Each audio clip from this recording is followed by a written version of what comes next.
नमस्कार, मैं हूं राखी सिंघल। स्वागत है आप सभी का क्राइम रिपोर्ट में।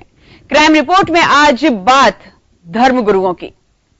भक्ति, आस्था, विश्वास और धर्म के नाम पर बाबाओं के काले कारनामे कई बार सामने आते रहे हैं। लोगों की अंधभक्ति ही इन बाबाओं को फलने फूलने में मदद करती है। देश में एक बड़ा वर्ग ये मान बैठा है कि आसमानी शक्तियों से साक्षात्कार आम आदमी के बस में नहीं है, लेकिन कोई भी तथाकथित सिद्ध पुरुष या माताजी इस काम को बखूबी किसी विशेष दिन अंजाम दे सकते हैं।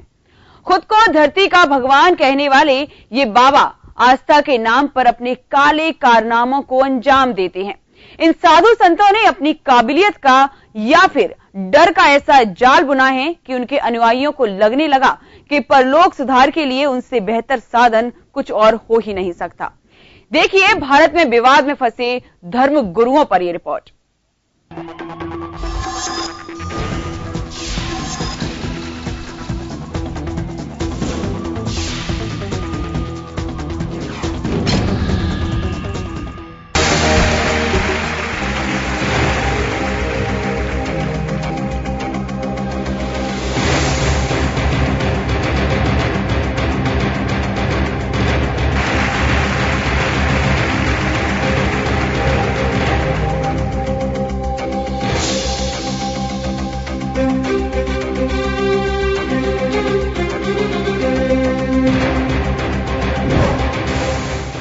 देश में बाबागिरी से बड़ा और फायदेमंद कोई दूसरा बिजनेस नहीं है। इस बिजनेस में ज्यादा निवेश भी नहीं करना पड़ता और मुनाफा भी भरपूर होता है। लोगों की जो अंधश्रद्धा मिलती है वो अलग। तभी तो इन बाबाओं को हमेशा यही लगता है कि उनका कोई कुछ नहीं बिगाड़ सकता, लेकिन फिर जब कानून का शिकंजा इन पर पड़ता है तो सारी की सारी बाबागिरी धरी की धरी रह जाती है। ऐसा ही हुआ डेरा सच्चा सौदा के प्रमुख राम रहीम के साथ। राम रहीम को 15 साल पहले के एक केस में 20 साल की सजा मिली है। बाबा पर आरोप है कि उसने अपने ही आश्रम में रहने वाली एक साध्वी के साथ बलात्कार किया है। 15 साल पहले एक साध्वी के द्वारा लिखी एक चिट्ठी ने एक चिंगारी छोड़ी थी, लेकिन उस चिंगारी ने ऐसी आग पकड़ी कि बाबा के पूरे साम्राज्य को तहस नहस कर दिया। उस चिट्ठी में साध्वी ने डेरा सच्चा सौदा के काले कारनामों से लेकर बाबा की काली करतूत का काला चिट्ठा खोल कर रख दिया और अपने नाम की जगह लिखा एक दुखी अबला। ये चिट्ठी बाबा के साम्राज्य को हिलाने के लिए काफी थी, लेकिन बाबा के काले राजों से पर्दा उठना अभी बाकी था। बाबा के अरबों के साम्राज्य की तस्वीर खौफनाक थी और सच चौंकाने वाला था। बाबा ने अपने ही आश्रम में रहने वाली 250 साध्वियों के साथ बलात्कार किया था। इतना ही नहीं, बाबा के साथ 24 घंटे रहने वाली और खुद को बाबा की बेटी कहने वाली हनीप्रीत के साथ बाबा के नाजायज संबंध थे। इस बात का खुलासा खुद हनीप्रीत के पूर्व पति ने किया है। मई 2011 में एक दिन मैंने बाबा जी की गुफा में रह रहा था।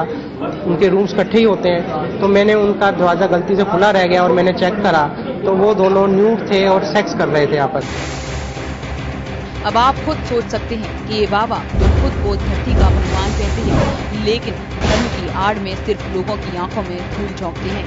धर्म और मोक्ष के नाम पर लोगों को ठगने के बाबाओं के इस गोरख धंधे को कोई और नहीं बल्कि हम और आप ही फलीभूत करते हैं। बाबाओं पर अंधा विश्वास और अंधभक्ति ही ऐसे बाबाओं को पनपाता है। बाबा राम रहीम तो इन बाबाओं की एक बानगी भर है। पिछले 2 दशकों का इतिहास उठाएं तो इन बाबाओं की आदतें, इनके कारनामे और इनके अंधभक्त एक जैसे ही नजर आए हैं। इन बाबाओं का हश्र भी करीब करीब एक सा होता है। इनकी अपूत संपत्ति के बारे में बताते हैं कि ये बाबा काले धन को व्हाइट मनी में बदलने का गोरख धंधा करते हैं और बीच का मोटा कमीशन भी लेते हैं। राम रहीम से पहले भी कई ऐसे बाबा हुए हैं जिन पर यौन शोषण और धोखाधड़ी के आरोप लग चुके हैं।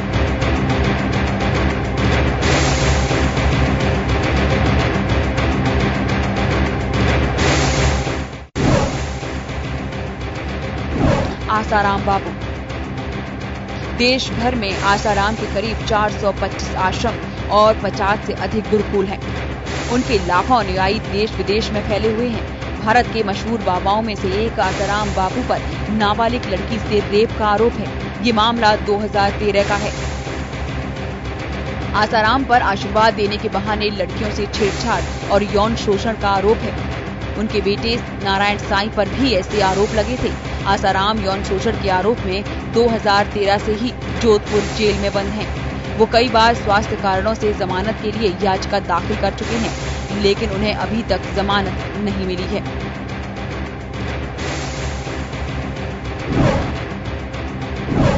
बाबा रामपाल। बाबा रामपाल या संत रामपाल आध्यात्म की दुनिया में कदम रखने से पहले हरियाणा के सिंचाई विभाग में इंजीनियर थे। 18 साल तक नौकरी करने के बाद उन्होंने इस्तीफा दे दिया और फिर सत्संग करने लगे। इन्होंने सतलोक आश्रम बसाया। इन पर आरोप थे कि उनके आश्रम के अस्पताल में गर्भपात सेंटर चलता था। उनके आश्रम से हथियार और कई आपत्तिजनक दवाएं भी जब्त की गई थी। इतना ही नहीं, उन पर सरकारी कार्य में बाधा डालने और आश्रम में जबरन लोगों को बंधक बनाने का कई केस दर्ज हैं। संत रामपाल देशद्रोह के एक मामले में अभी भी हिसार जेल में बंद हैं।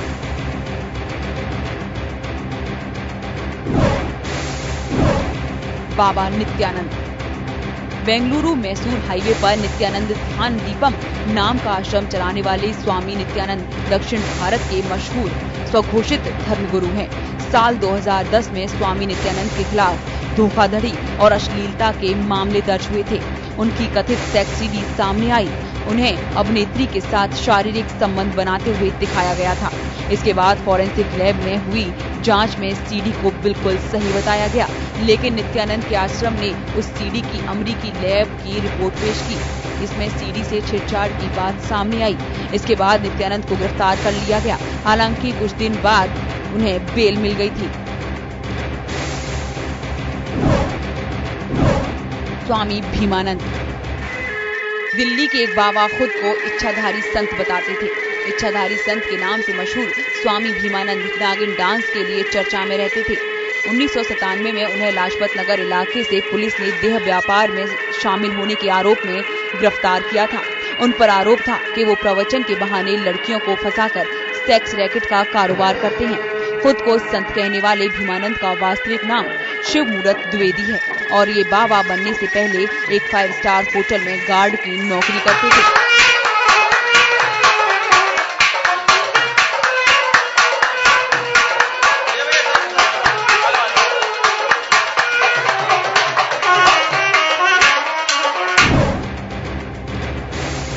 स्वामी प्रेमानंद। स्वामी प्रेमानंद का चेहरा काफी कुछ सत्य साईं बाबा से मिलता था और उसकी प्रसिद्धि की ये भी एक बड़ी वजह थी। प्रेमानंद को 13 लड़कियों से बलात्कार करने का दोषी पाया गया था। साईं बाबा की तरह विभूति निकालने के अलावा वे अपने पेट से शिवलिंग भी निकालता था। राधे मां।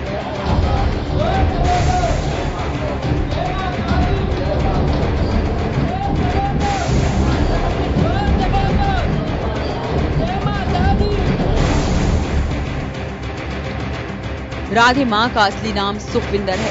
एक समय घर खर्च में पति का हाथ बटाने के लिए सिलाई का काम करने वाली सुखविंदर का पति जब पैसे कमाने के लिए गल्फ चला गया तो सुखविंदर ने स्थानीय परमहंस डेरे में जाना शुरू कर दिया। जल्द ही वो डेरा प्रमुख के साथ सत्संग में जाने लगी। धीरे धीरे वो खुद भी सत्संगों का आयोजन करने लगी।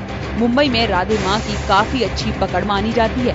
देश के कई जाने माने सेलिब्रिटीज भी राधे मां के भक्त हैं। सोशल मीडिया पर राधे मां की मिनी स्कर्ट पहनने वाली तस्वीरें वायरल हो चुकी हैं।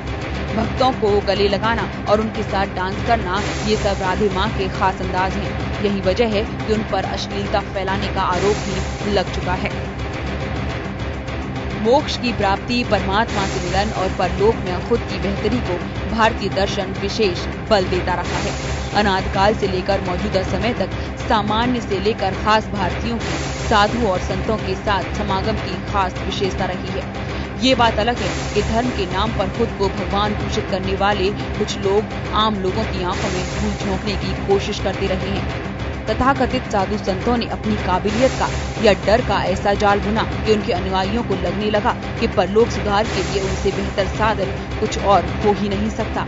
ये बात अलग है कि अपनी तथाकथित काबिलियत के आवरण में वो ऐसे कृत्य को अंजाम देते हैं जो किसी भी कीमत पर न तो नैतिक है और न ही कानून सम्मत। और न ही उसके पीछे कोई आध्यात्मिक आधार है। धर्म के नाम पर लोगों को अपने जाल में फंसाना इन बाबाओं के लिए कितना आसान है, ये तो आप इस रिपोर्ट में समझ ही गए होंगे। ब्यूरो रिपोर्ट, जन टीवी।